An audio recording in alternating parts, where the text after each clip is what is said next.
السلام علیکم جی. خلیل الرحمان قمر کو بڑی آسانی کے ساتھ ہنی ٹریپ کیا گیا. اسٹوری بڑی انٹرسٹنگ ہے. اینڈ تک سننا ہوتا کچھ ایسا ہے جی. ان کی فین ان کو کال کر دیا تقریباً 12:30 بجے کہ سر میں آپ کی بہت بڑی فین ہوں, لہٰذا میں انگلینڈ سے پاکستان آئی ہوں, میں نے آپ کو ملنا ہی ملنا ہے. بجائے اس کی کہ فین خلیل الرحمان قمر کے گھر جائے, اس کے برعکس ہوتا کچھ ایسے ہے جی. خلیل الرحمان قمر ان کے گھر بتائی ہوئی لوکیشن پر پہنچ جاتے ہیں اور وہ لوکیشن ان کو بیریا ٹاؤن کی سینڈ کی جاتی ہے.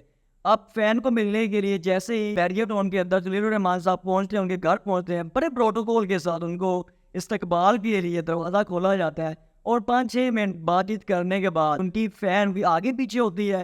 اتنے میں کوئی آ کر گھر کی بیل بجا دیتا ہے. اب خلیل الرحمان قمر صاحب نے یہ سمجھا کہ بھائی مجھے پروٹوکول دینے کے لیے, مجھے کھلانے پہلانے کے لیے, میری مہمان نوازی کرنے کے لیے کوئی پیزا ڈلیوری والا آیا ہوگا, کوئی کچھ کیک وغیرہ لے کر آئے گا. وہ دروازہ کھولتے ہیں, جیسے ہی دروازہ کھولتے ہیں 7 افراد جو اسلحے سے لیس ہوتے ہیں خلیل الرحمان قمر کو آ کر اپنے گھیرے میں لے لیتے ہیں, اس پر تشدد شروع کر دیتے ہیں اور ان کے اوپر باقاعدہ طور پہ ان کو مارا پیٹا جاتا ہے خلیل الرحمان قمر کو. اور وہیں سے ان کے پاس ایک آئی فون ہوتا ہے, آئی فون 11 بتایا جاتا ہے, جس کی مالیت تقریباً 1.5 لاکھ ہوتی ہے, وہ چھین لیا جاتا ہے. ایک ان کے پاس ATM کارڈ ہوتا ہے اور ATM کارڈ کے اندر سے باقاعدہ ان کے اوپر اسلحہ اس کے اوپر تان کر خلیل الرحمان کے اوپر اس کا پاسورڈ پوچھا جاتا ہے اور ATM کو یوز کر کے ATM کے اندر سے 2,67,000 روپے بھی نکال لیے جاتے ہیں. اور اسی کی بات یہی تھا محدود نہیں رہتی.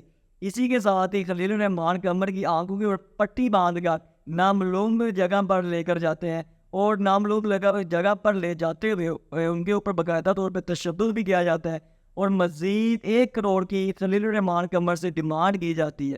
لیکن خلیل الرحمان قمر صاف کہتے تھے کہ بھائی میرے پاس اتنے پیسے ہیں ہی نہیں. آخر کرا کر خلیل الرحمان قمر صاحب اپنے ایک فرینڈ کو کال کرتے ہیں کہ چلے میں آپ کو کچھ پیسے ارینج کر کے دیتا ہوں. فرینڈ سے انہوں نے 10 لاکھ کی ریکویسٹ کرتے ہیں کہ مجھے ارجنٹ 10 لاکھ روپیہ چاہیے, لیکن جس پر اس کے دوست بھی جواب دے جاتا ہے کہ میرے پاس بالکل پیسے نہیں ہیں. اسی کے ساتھ ہی پھر دوسری جگہ ان کو منتقل کیا جاتا ہے. خلیل الرحمان قمر کو آنکھیں ان کی پٹی بندھی ہوتی ہے اور جب ان کو پتہ چلتا ہے کہ خلیل الرحمان قمر صاحب سے جو کچھ تھا ہم نے لے لیا ہوگا, 67,000 روپیہ لے لیا, 6,000 ان کے پاس میں وہ لے لیا ہوگا, ان کے پاس ایک مہنگی گھڑی تھی تقریباً 1 لاکھ کی, وہ ہم نے لے لی ہوئی ہے, اب یہ بالکل خالی جیب ہے, اب اس سے ہم کوئی چیز نہیں نکال سکتے. تو بھائی اس کو سڑک کنارے روڈ کے اوپر روڈ کنارے بتایا جا رہا ہے کہ اتار دیتے ہیں.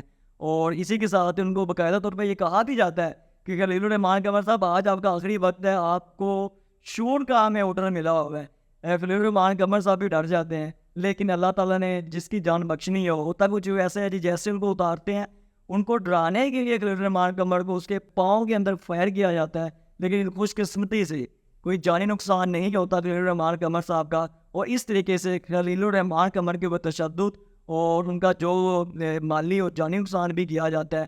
اور اب بات دلچسپ یہ ہے, اب بات سوچنے کی یہ ہے, کیا خلیل الرحمان قمر صاحب پہلے بھی اپنے فین سے ملنے کے لیے گھروں میں جاتے تھے؟ کیا وہ ایک فیمیل فین تھی؟ کیا اس کو ملنے کے لیے خلیل الرحمان قمر صاحب اس کے گھر چلے گئے, لیک سٹی سے بیریا ٹاؤن چلے گئے تھے؟ یہ ہر طرف لوگ یہ سوچ رہے ہیں کہ یار واقعی خلیل الرحمان قمر صاحب کے پاس اس قدر ٹائم ہوتا ہے کہ وہ ہر فین سے ملنے کے لیے ان کے گھر چلے جاتے ہیں. اب آپ کی اس بارے میں کیا رائے ہے؟ کمنٹ سیکشن میں آپ جا کر ضرور بتائیے گا.